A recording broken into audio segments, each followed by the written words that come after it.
Hey everyone, welcome to another episode of Bitcoin Brief with your host Tone Vays. Unfortunately, Jimmy was not able to make it, but let's welcome Giacomo. It's been so long since we had you on the show, Mr. True. Zucco. Awesome, glad to have you back, man. How did your year close? Had fun for New Year's? Yeah. Some minor health issues actually, so I will check it out a bit. So I couldn't fly to CCC, but it was kind of cool. I'm ready for February in Las Vegas. All right, awesome. Yep, and we will, of course, see you in February. We're gonna cut back on the chit chat on these shows going forward. So this is why we are going directly to screen share with Giacomo. You did mention Vegas, so I almost have to go there. You do see the background behind me. This is Vegas. Giacomo will be there. Gee, you have to love the list of speakers, man. Very good. It's very good. Very diverse from other conferences, I would say. There is a good mix of technical people, finance people, and culturally relevant speakers. So it's very good. Also, all the parts before and after. Last year, the poker tournament was really fun. Yep, the poker tournament this time takes place after the conference. It'll take place on Sunday, and Giacomo will be teaching a two-part. Where are they? They're down here. Or I can just click on this. Giacomo will be teaching a two-part full. I don't even want to say intro to Bitcoin. Like day one would be intro to Bitcoin, and day two would be more advanced stuff. We'll teach you how to set up nodes. Just look at this. I have to pull this up better. Just look at this full agenda from Giacomo Zucco, what he plans on teaching. This is something I really want to attend. So we'll see what happens, because I know I have my own workshop. Maybe I can like clone myself somehow by then, so I can attend this, teaching you how to use wallets, how to use install PGP, like really protect and use Bitcoin. It's absolutely amazing, man. Yeah, I will be helped by Alekos Fellini, who is a Blockstream developer that worked with me a lot before joining Blockstream. He will help me in the hands down parts. And the name of the seminar is Running Bitcoin. The idea is to make, of course, quoting the very famous Hal Finney tweet from 2009. And the idea is to have people, if not as good as Hal Finney, at least good enough to skilled enough to run meaningfully validating Bitcoin node, a Lightning node, some privacy and security tricks like PGP and Tor, and a BTC pay server integration for payment in websites, and possibly let's say a very small initial but very good HODL guide for cold storage and inheritance plans. So it's a very complete workshop. I'm still discussing with the team, but the idea is to have a few scholarship for people that are maybe very skilled and very interested, but cannot afford the full price. But we will see how it goes with reservations and bookings. Yeah, guys, sign up for this. I have no idea how you're going to get all this done in 2 days. Good luck to you. I will be absolutely amazed, because this is a lot. This is a Yeah, lot. it's a lot. Of We're course. also gonna, we're gonna have enough hardware wallets on hand. We will give those out to participants. Yeah, we'll see what we can do here. We're gonna Yeah. get to work. We're gonna get to working on this. There are other workshops, to check out the website. And before we go to the stories, also, hey, don't forget, understanding Bitcoin registration is not open yet, but the conference is coming back. We're back in Malta. Giacomo Zucco, myself, and Adam Back are the organizers here. Check out the videos. That was an amazing event, and it will be back. Here are the dates: May 28th to 31st.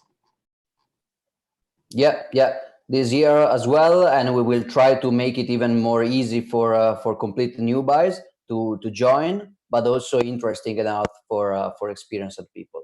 So it was a very great time, especially the end when all the attendees just mixed with the speakers in order to install. I've never seen so many people installing nodes as in the last day in Malta. was great. Yeah, no, this conference was absolutely incredible.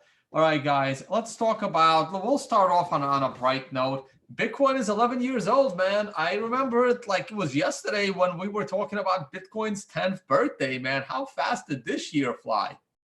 Really, really. Yeah, it just seems like we finished discussing the 10th birthday yesterday. It's incredible.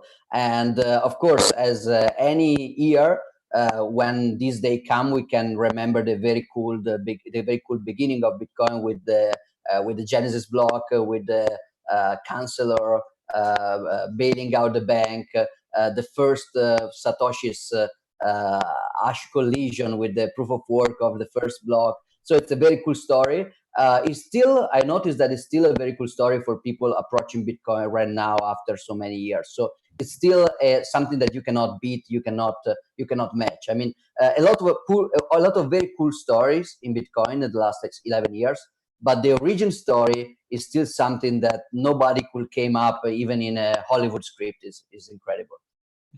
Hey, Giacomo, any chance you have another microphone you can use? Yours is really like crackling. It's bad. Okay, let's try to change it. Let's see. Input. Well, is it better now? Yeah, you're a lot quieter now, though. Try to talk again. Very quiet. Let me bring. Okay, how is now? Oh, it's a lot louder. Bring it down a little bit now. Yeah, let's do this. I think it's a little bit better this way. Okay. Okay. All right. Now let's talk about some of the recent developments, and then we'll do a little year in review. So what's going on here? There's Bitcoin Core Wallet and Wasabi Wallet are being classified as malware, probably by McAfee's antivirus. Everything that isn't a virus, but lets all the viruses through. So what's going on? What's being suggested? Yeah, surprisingly now, the problem is not just with McAfee antivirus. If that was the case, you could just go on YouTube and check out the how to uninstall McAfee antivirus video with John McAfee, which is very, very funny, and you will just be okay. But unfortunately, this problem is with the most common antivirus like Avast, and I mean, you can find the list in bit.ly/report wasabi. You find the list of the antivirus that are reporting this as a virus, and it's not limited to McAfee, but the most spread antivirus are doing this. This is a very interesting story because this is not a new thing. Since a lot of time, Bitcoin Core, especially on Windows, is reported as a virus and as a cryptocurrency mining malware by the most famous antivirus. The reason this is coming up now is that Wasabi, which is a Windows application, it's a C# application you install in Windows. Basically, they incorporated Bitcoin Core in order to make all the Wasabi users able to connect directly with their own full node. So this is a very good thing. Like Wasabi team said, instead of just connecting with Wasabi node or with SPV minus majority, let's... Giacomo, all right. Your mic is actually worse now, unfortunately. Okay. Let me try the other one. You maybe turn down the gain or maybe lower the volume a little bit, but that crack is still there. I'm not sure what's going on. Let's try like this. How it is now? No, still very loud. Wait. Better now? I think so. So just continue talking and I'll let you know. Okay, so the point is, this always happened, but the point is that nobody really cared because very, very few people back then installed the Bitcoin over Windows or other typical, let's say, normie operating systems. Most people installed Bitcoin Core directly on Linux, so nobody really cared about this problem.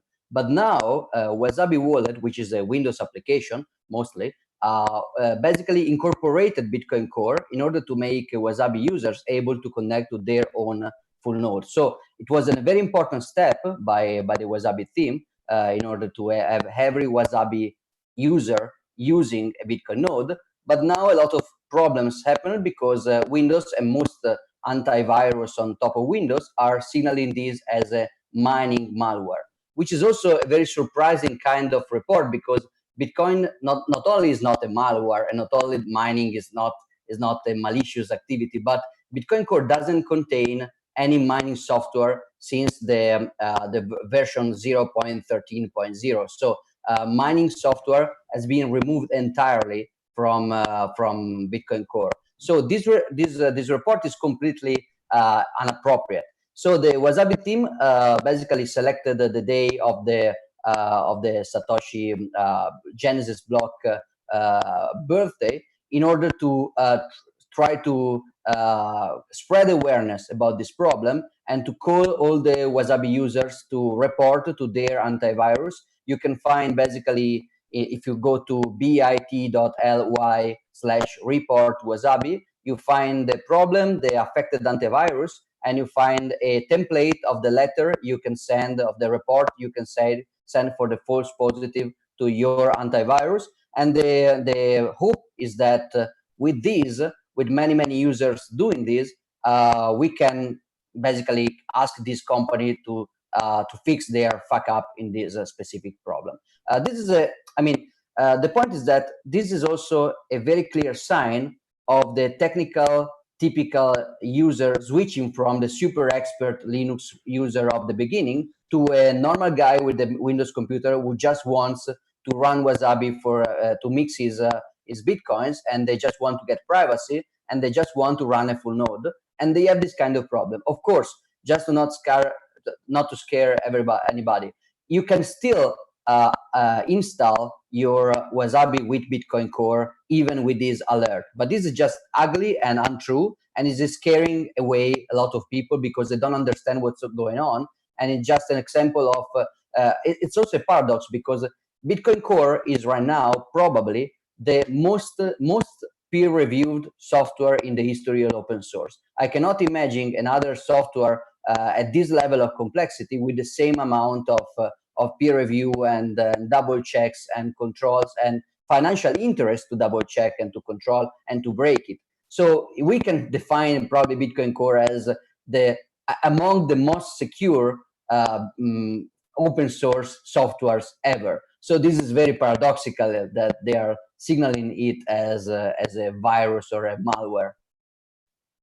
Yeah, no, that is definitely a bit ironic.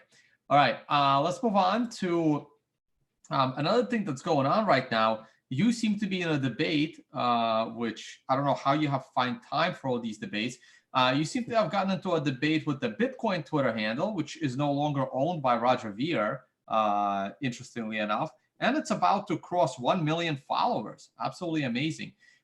So this is a debate over KYC and the fact that people like you and I advocate everyone use CoinJoin, but then there are people advocating not to use CoinJoin because then there are companies that won't be able to function without CoinJoin if you use CoinJoin, like the exchanges. So this is an interesting little paradox. I'll let you do the overview and summary and how this got started, and then I'll throw my 2 cents in there. Go for it, Giacomo.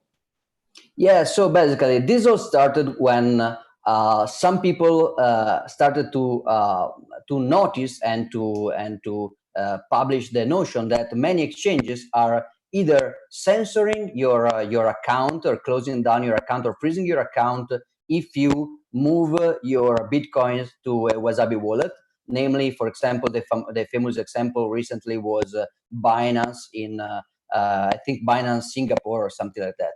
And other exchanges, while they are not closing down or freezing your account if you move your Bitcoins to, for example, to Wasabi or on other kind of CoinJoin enabled wallets, they were just increasing your so-called risk score. And so some people started to criticize these exchanges for doing something absolutely beyond any imagination. I mean, if you another interesting thing is to get back to, I don't know if I didn't provide you with the link, but if we get the original Binance Singapore email, basically what they were saying to the user that moved the coin to Wasabi was, we cannot condone any use. I mean, if you as a user will use the UTXO coming from the withdrawal in the future, even after many steps, if this will go to something like mixers, like CoinJoin, or peer-to-peer application, they were mentioning peer-to-peer, like peer-to-peer is a bad thing, which is crazy, because if you think about that, Bitcoin is peer-to-peer. How are you supposed to use Bitcoin not in a peer-to-peer way in order to make Binance Singapore happy? And then gambling, which I mean, said by a shitcoin casino like Binance, is very, very ironic. I mean, a shitcoin casino is telling people not to use Bitcoins for gambling. And gambling is 99.9% of the reason people is even trading on Binance at all. So the discussion started, and many of us really pushed people to, I mean, no, you have to run coin, you have to do CoinJoin. CoinJoin is not a shady, strange thing.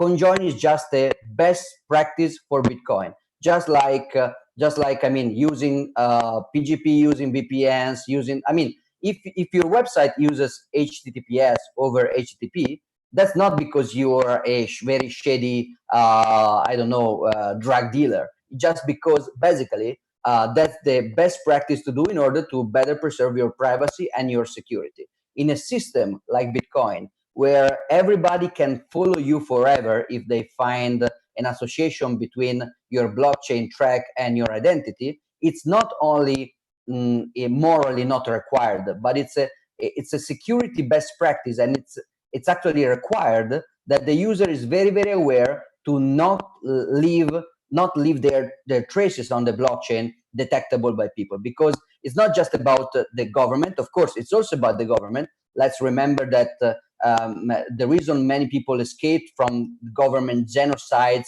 a few decades ago was because these people had cash on their hand. I mean, many European Jews, they had cash and they could survive just because of that. Having government tracing people forever economically, it's really a Orwellian nightmare. But it's not just that. Even if you leave government out of the equation, which is a very unwise thing to do, you still have like stalkers, possible kidnappers, competing business. Having your trace on the blockchain forever for all your financial activity is a very bad thing. So reusing addresses is bad. It's just a wrong way to use Bitcoin, and not conjoining when you can conjoin is actually a bad practice.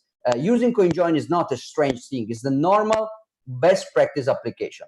So many of us were saying this, and then some people, including very ironically the new not Bcasher anymore Bitcoin handle, they answer with something very, very strange, which is like, some advocate use it CoinJoin as the best practice, but they do not necessarily inform you of the risk.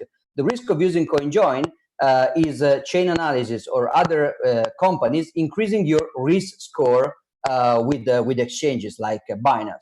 But this is a very, I mean, this is an upside down kind of reasoning. They can just increase your risk score if you use Bitcoin at all. So what do you do then? You just ask for permission to use Bitcoin. If you ask for permission, you don't need Bitcoin at all. You just use PayPal, you just use Fast SEPA, you just use Revolut or whatever. The whole point of Bitcoin was to make the individual sovereign and permissionless.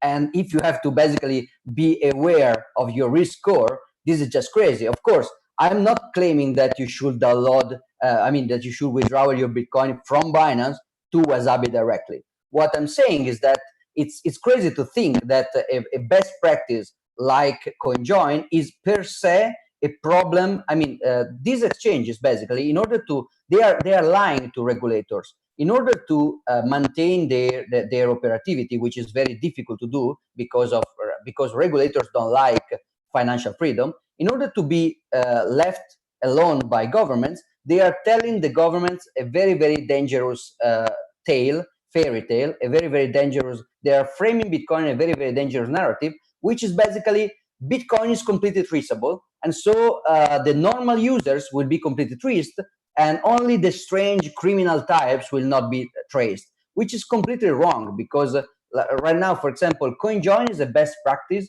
only for privacy reasons. But eventually, with Schnorr confidential, with Schnorr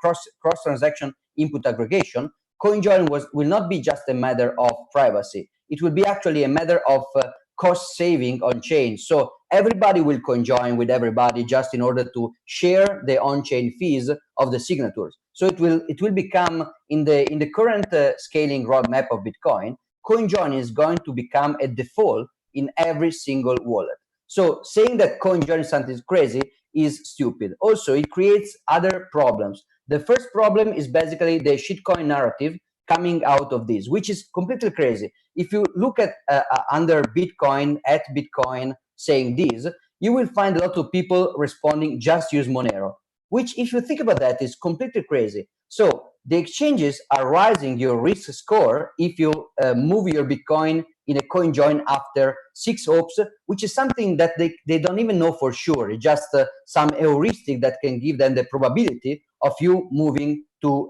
some CoinJoin. And instead, if you just withdraw Monero instead of Bitcoin on CoinJoin, magically the exchanges will not rise your risk score anymore. Right, I mean, right. This is not So that's one of a dozen ironies here. So does Binance allow the trading in Monero? Yeah. Right. So exactly.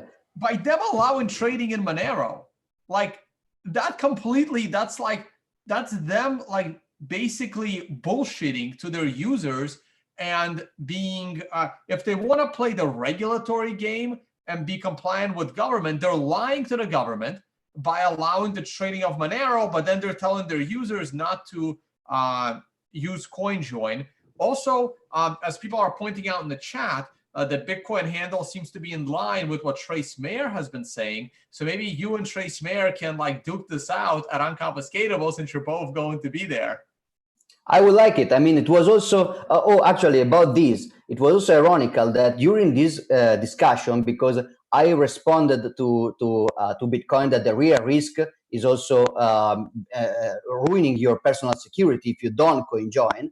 And so there was a debate, and then somebody said that there should be a day of the year where we basically, like proof of key, where everybody does a CoinJoin. So I suggested to do that on the April 5th, which is basically the day of the birthday of Satoshi, where I remember that Satoshi used the pseudonymous for a reason. I mean, Satoshi was not AML KYC user, and there is a reason for that.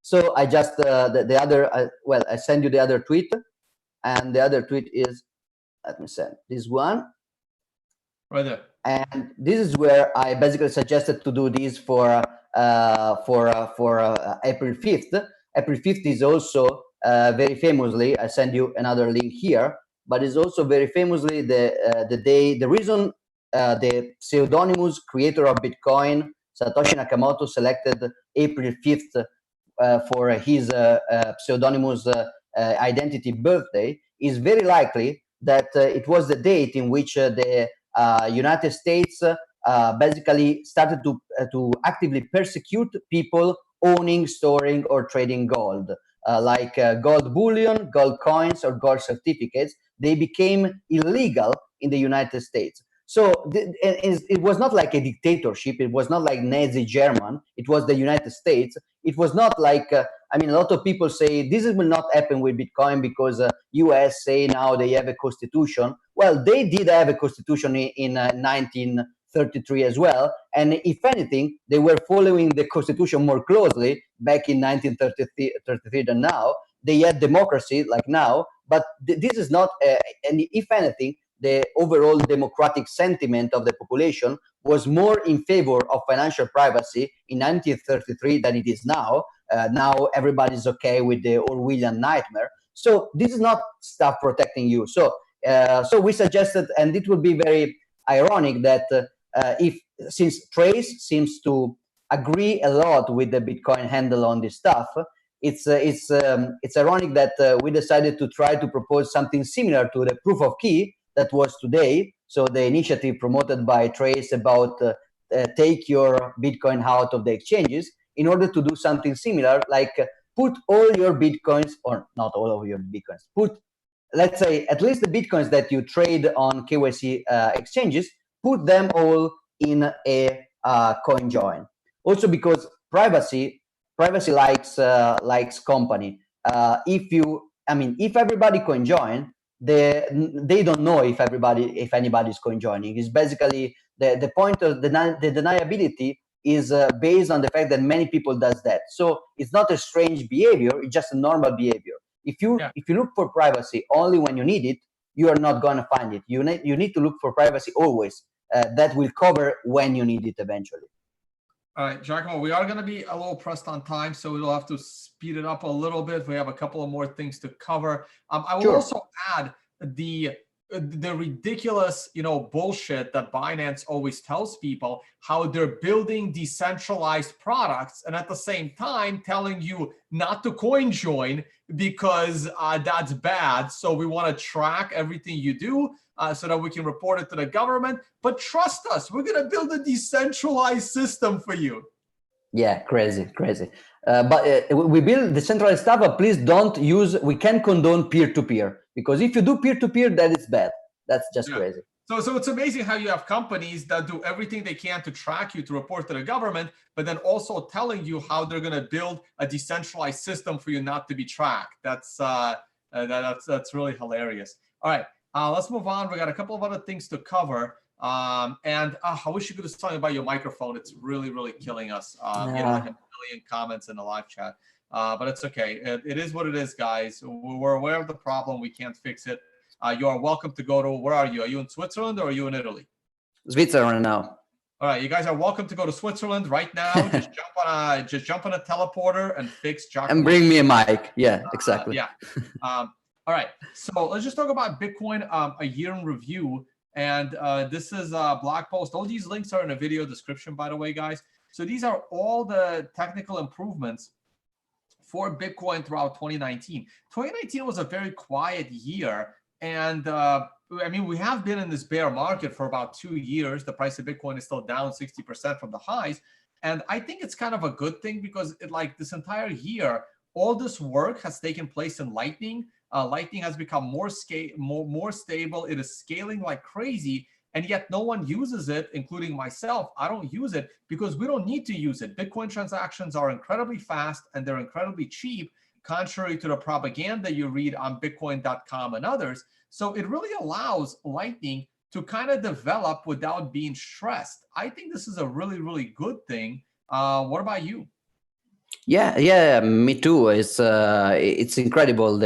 I completely agree. And this also the fact that many people in the so-called crypto space are only noticing developments when they see something put out in production. But you have to understand that even Bitcoin, when it went to production in 2009 on the January 3rd, it was basically researched.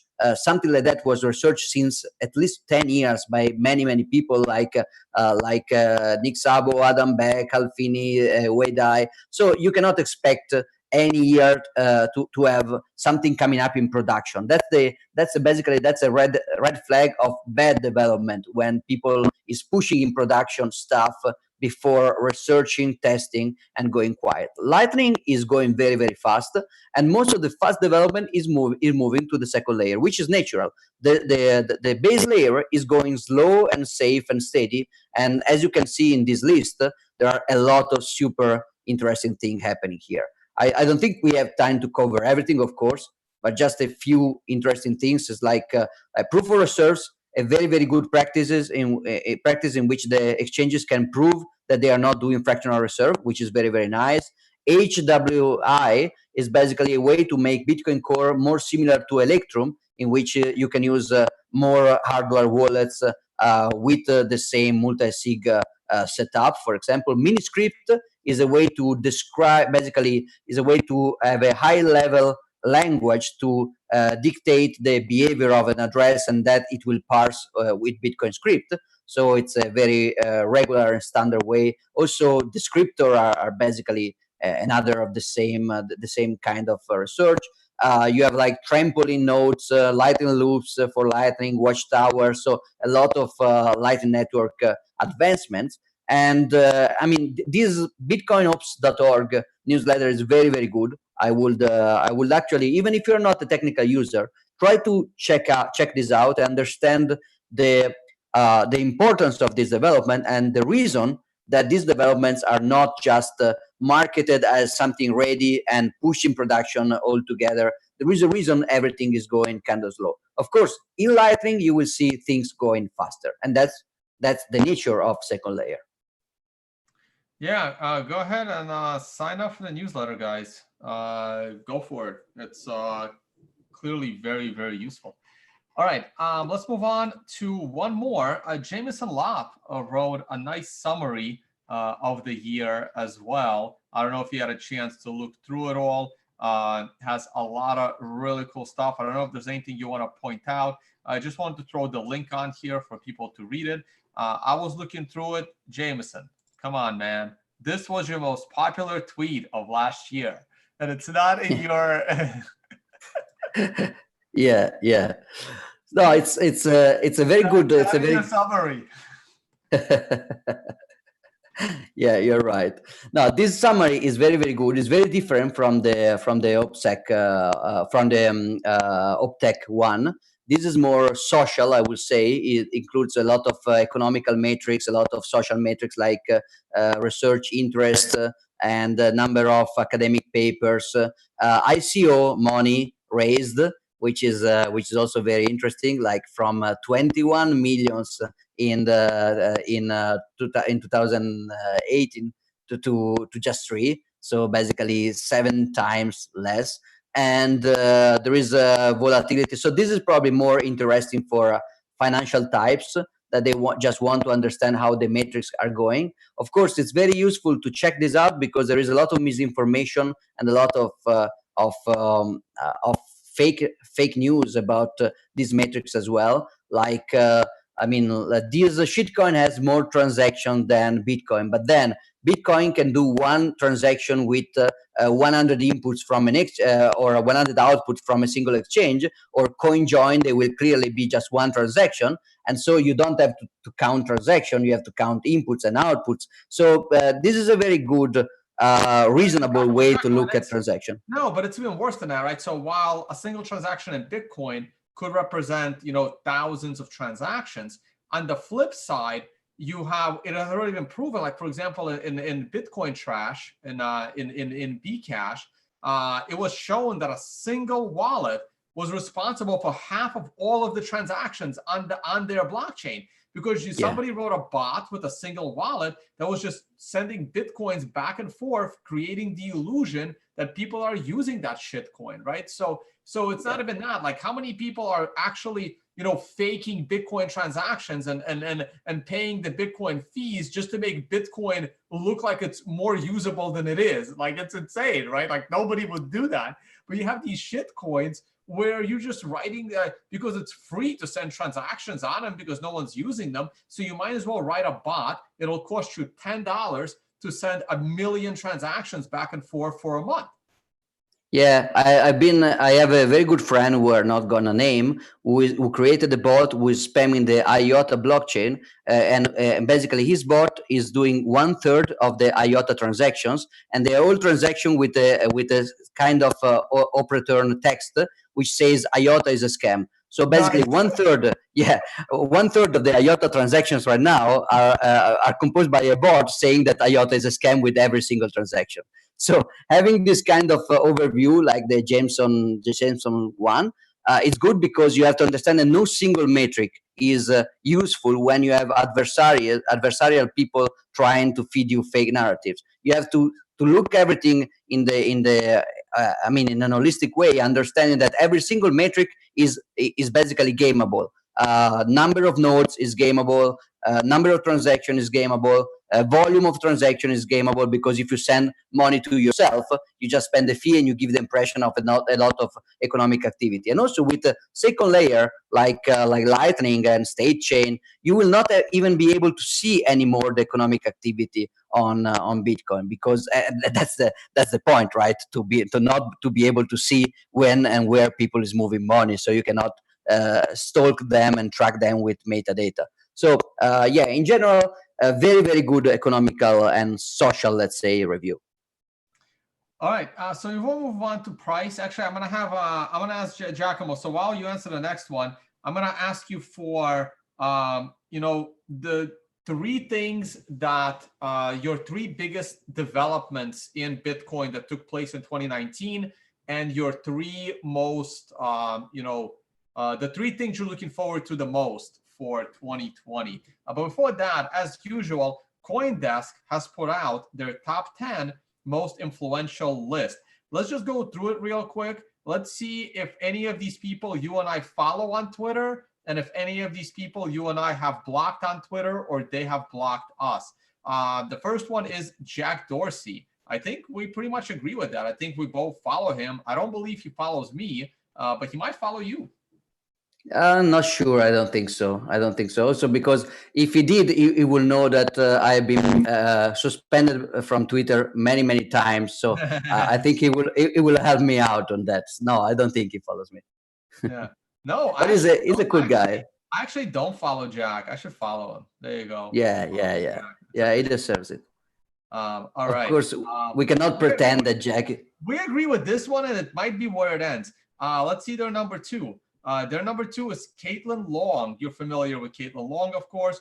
She did a lot of work with Wyoming, but she was also what was it? What was that blockchain that she was, the CEO of? Was it Symbiont or something? It was a competitor of whatever Preston Byrne was doing, but he's no longer there.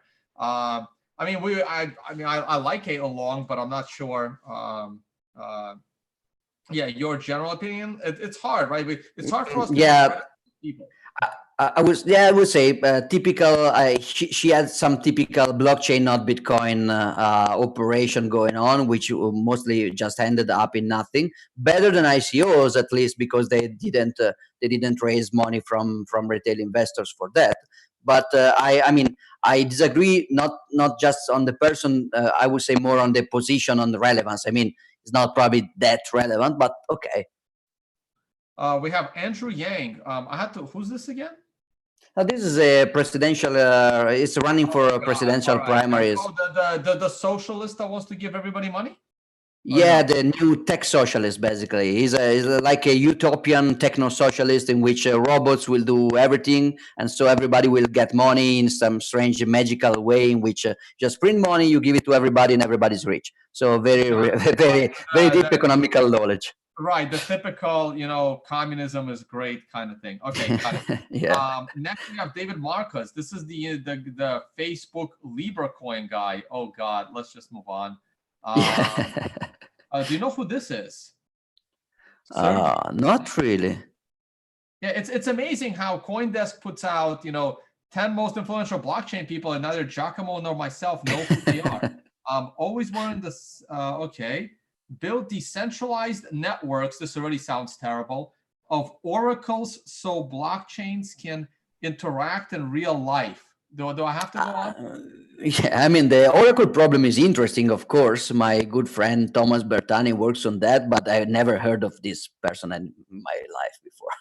MakerDAO makes a decentralized version of magical stability on the unstable Ethereum blockchain. How do you like this one? That's great. Basically, the centralized company with a centralized team, which is creating an app running on a centralized data center, which is basically Infura. And this centralized app on Infura, which is MakerDAO, is getting the Oracle price feed from a centralized Oracle, so they can change the price whenever they want. And also they basically can also rebrand. They can just change their name and their ticker at any time they like. Yeah, they did it. Just they took the DAI and they said, okay, since now on, the DAI is not anymore that. The DAI now is this. So it's completely. I mean, Udi Vermeyer is very right on this. The MakerDAO is just a shitty version of BitMEX. BitMEX is a basically gambling site where you can do financial gambling on Bitcoin, and you can do the same on Ether, just worse on a centralized Infura server with a centralized price oracle. All right. Next, they have Melton Demirors, who spoke in front of the House Committee on Financial Services. She actually did a pretty good job speaking in front of the committee. But again, like I always thought of Meltem as being very favorable to shitcoins. So I'm not sure when she became a Bitcoin maximalist or if she isn't. Well, she did for a very for me. Yeah, I think she did for a very for a few months, just when she presented an anti-shitcoin speech in a Magical Crypto conference in New York. So she became maximalist for that time, and but that was very good because in these committee hearings, the nice thing that happened is that, I mean, Meltem was good, but the real hero was actually the committee member of the Congress, because he said the shitcoin word publicly inside a Congress hearing. So that was very great. And if I was sitting on that committee, I would have said, that is correct. We have Bitcoin and we have shit coins. And that's where it all ends. Yeah. It was basically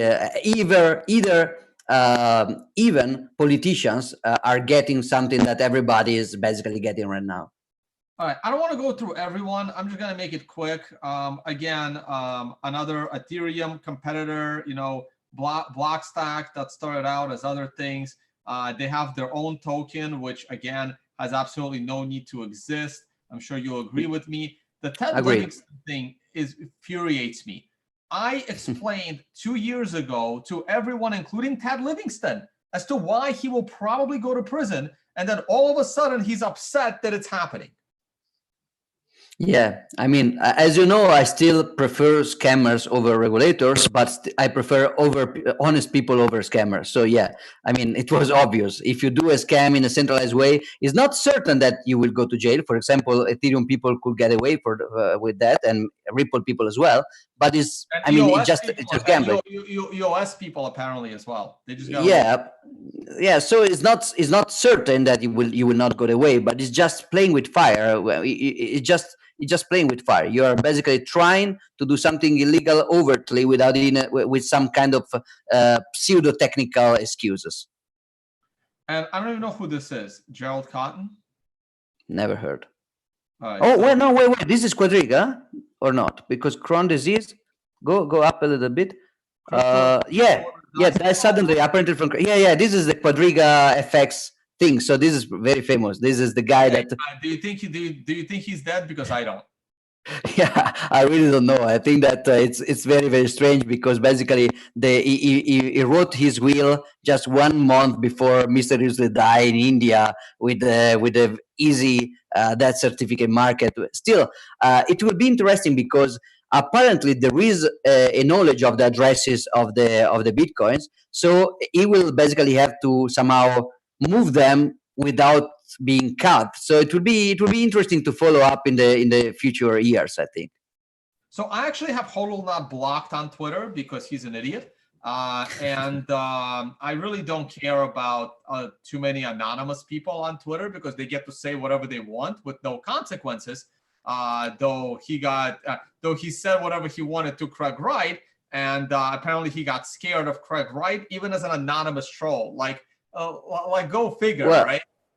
No, but actually, I mean, the reason, I mean, I don't see anything wrong with being anonymous. The good thing is that you can get away with anything you want without consequence. The problem is that Calvin Ayre basically launched a bounty campaign in order for people to dox and de-anonymize Hodl Now. So he was completely anonymous, so not scared by definition. But then Calvin Ayre basically put a bounty on his physical head, and with some picture of tattoos and some information. And I guess that some people actually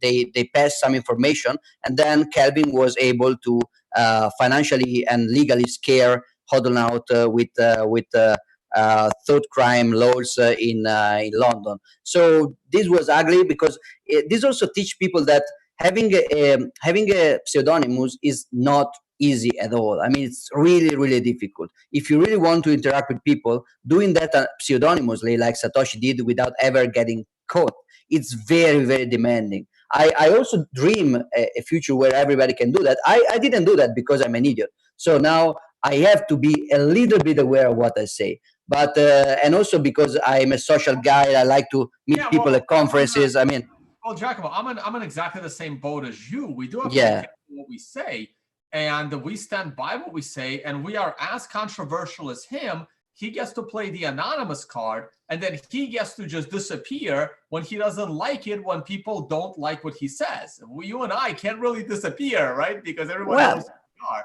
And but I think this is just a smarter choice by him. Of course, is not even a free choice. I mean, he's giving up a lot of stuff for this. I mean, you cannot bond with people at conferences. You cannot monetize as easily because I can do a workshop. Hold on out cannot because it's anonymous. I mean, he has some costs to stay pseudonymous, but he also has some benefits which are very cypherpunk. So in general, I don't really agree with you on this. I think at least we find one on which we disagree. well, no, but that's because he doesn't post tweets about you lying about what you've said in the past. That's why I have him blocked on Twitter.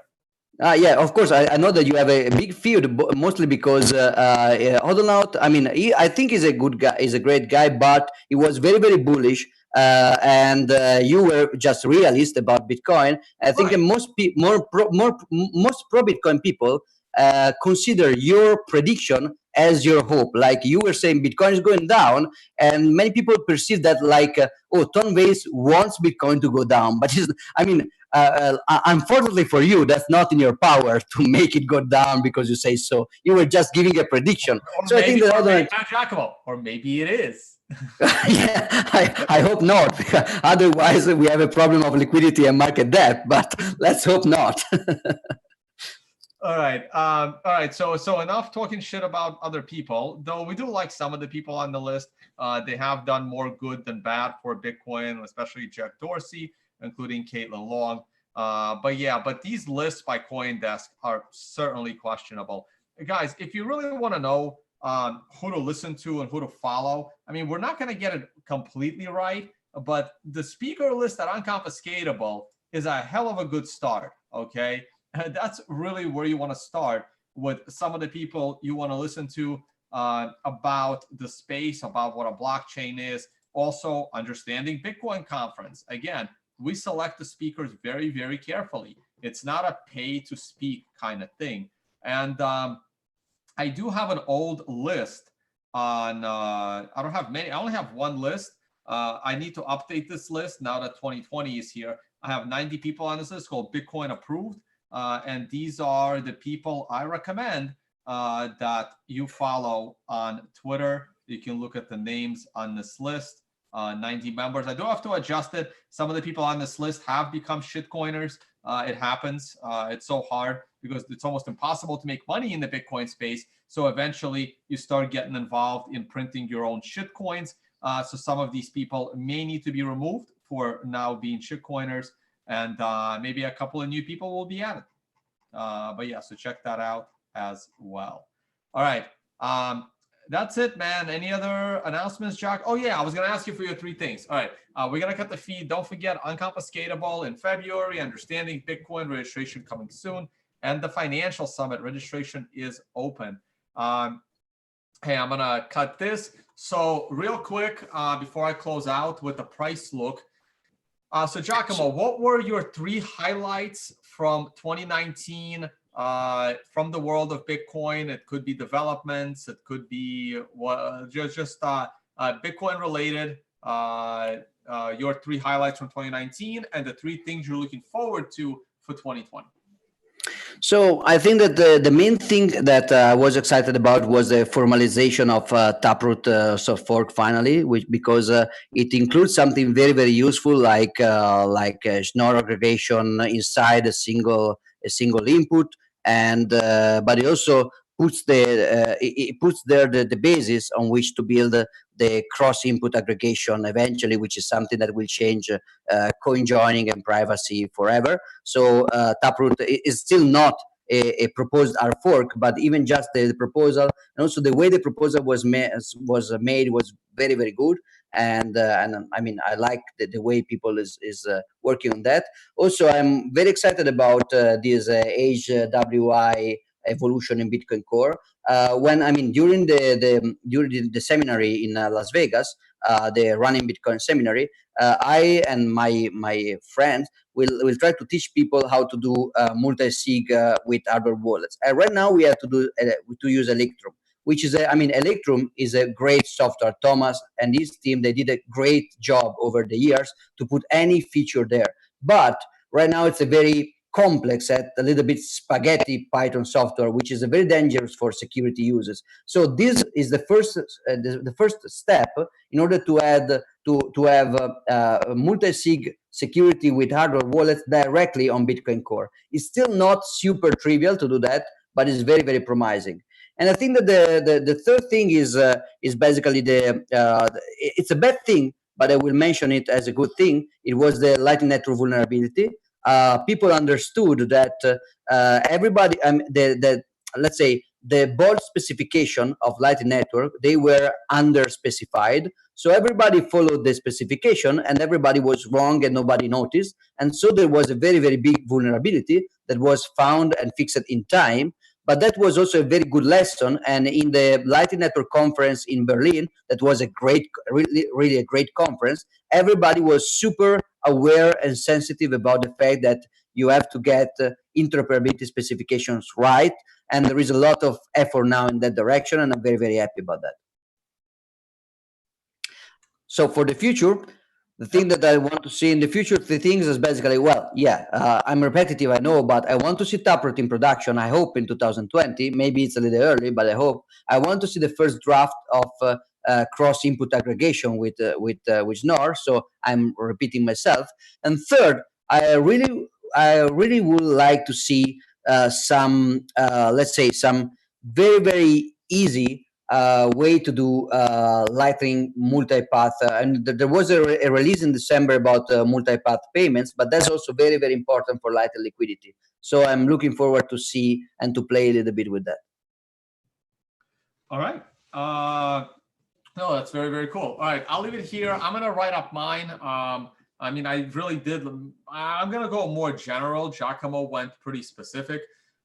Basically, for 2019, for me, I mean, I love the fact how hash rate continued to rise all throughout 2019. And it's so much higher now than it was 2 years ago at the all-time high of $20,000. Price of Bitcoin is down 40% in the last 2 years. Hash rate is up like 300%. To me, that is one of the biggest positives that I walk away with for 2019, that the hash rate has not suffered throughout this 2-year decline in Bitcoin prices, if you look at it linearly from 2 years. All the Lightning developments are going good. We had that one, like you said, that one potential inflation bug in Bitcoin, which was obviously fixed. And Liquid, the launch of the Liquid sidechain, and Tether moving over to it, and everyone else will probably launch their scam coins on top of Liquid going forward, which will kill Ethereum. At least something good's coming out of this. So those are probably my 3 biggest highlights of 2019. And I'm really looking forward to, the scaling, actual, use of Lightning in 2020. I think a lot more people are going to start using Lightning in 2020, myself included, hopefully, as we get into 2021. I mean, the halving is a known event. I don't think that's that big of a deal. Some people keep making it out to be a big deal. The fear mongers, like something bad is going to happen at the next halving, which I highly doubt. Yeah, so those are the things I'm really looking forward to for 2020. I actually think that we'll have clarity on the Bitcoin ETF. I think the Bitcoin ETF is coming. While in 2017, I was laughing at people that thought that the SEC was going to approve a Bitcoin ETF.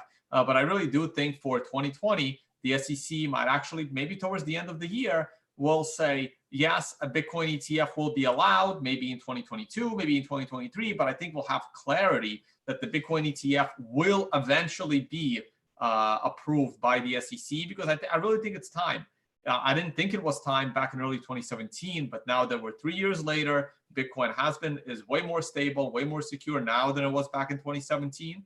And looking for more depth to shitcoins. I mean, these are kind of like my highlights for next year in 2020. All right, guys, I'm gonna Giacomo, I want to let you go as I do price. I want to stick around. I prefer to go so I can check out on the baby, and see you next time. Thank you, Tom. Right, bye. Man. Hopefully I'll see you back on the show soon. If not, I'll see you in Vegas. Sure. Bye. All right. Later, buddy. All right, we're going to say goodbye to Giacomo. We're going to take a look at the price of Bitcoin. Looking at the weekly chart, we did rally right here overnight. When I was going to bed last night, Bitcoin price wasn't looking so hot. And all of a sudden, boom, we rallied nicely. Now, the weekly chart is still indicating you should be in a short trade because of a red 2 going below a red 1 with this consolidation. We can consolidate for another month or two. This can keep going. But the weekly chart remains in a bearish posture. It will stay that way until we get a green 1 price flip. Today is already Friday. The week is going to come to an end. It's possible for us to close the week as a green 1, taking it back to neutral, but unlikely. We did rally hard. Let's see if this rally has any more legs in it. Look at yesterday's chart for additional details. I really didn't think the sequential 13 on a daily would amount to much, but clearly I was wrong. And nice rebound off of the sequential 13. They don't come around that often. We did have the last sequential 13 did not rally the price much, but we were coming into a 9. This 9 did not rally the price either, but the following candle did.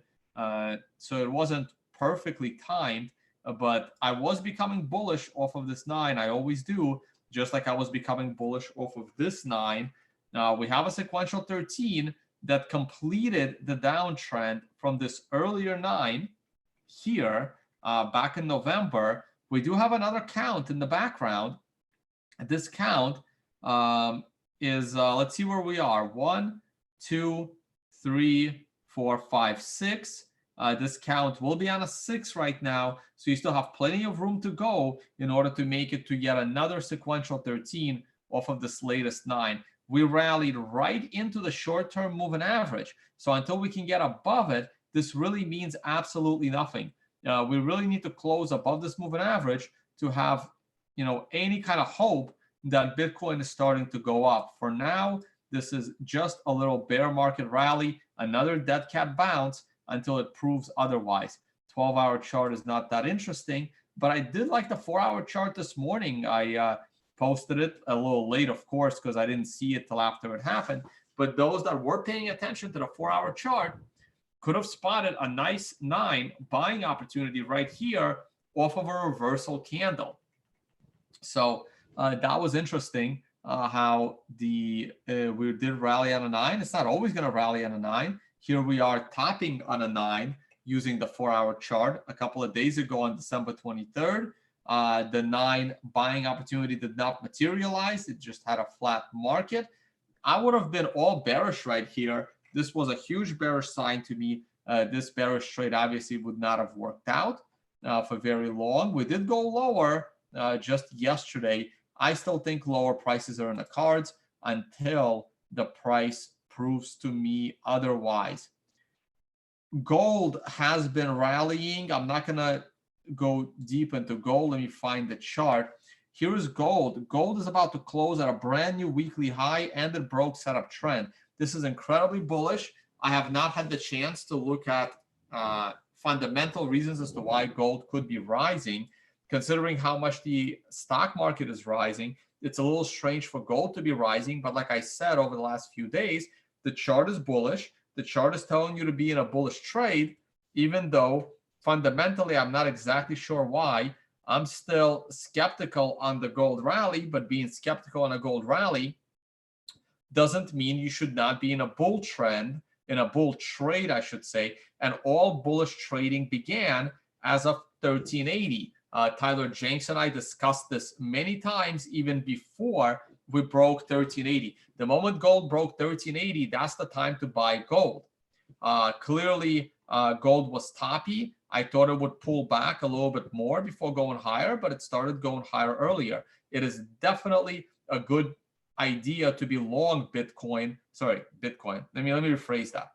It is definitely not a bad choice to be in long gold at the moment because the chart is bullish. When a chart is bullish, you are long, even if you think that it shouldn't be. That is not my view on Bitcoin. On Bitcoin, the chart, the big chart, the weekly scale chart is not bullish. It's bearish. When the chart is bullish, You should be in a bullish trade, okay? But to me, the chart in Bitcoin is bearish, but the chart in gold is bullish. So there's no reason to be scared of it going higher, even though fundamentally I'm still a little bit skeptical. The S&P 500, on the other hand, has been, the Roku trade is still looking very, very good. I want to keep an eye on that over the next few weeks.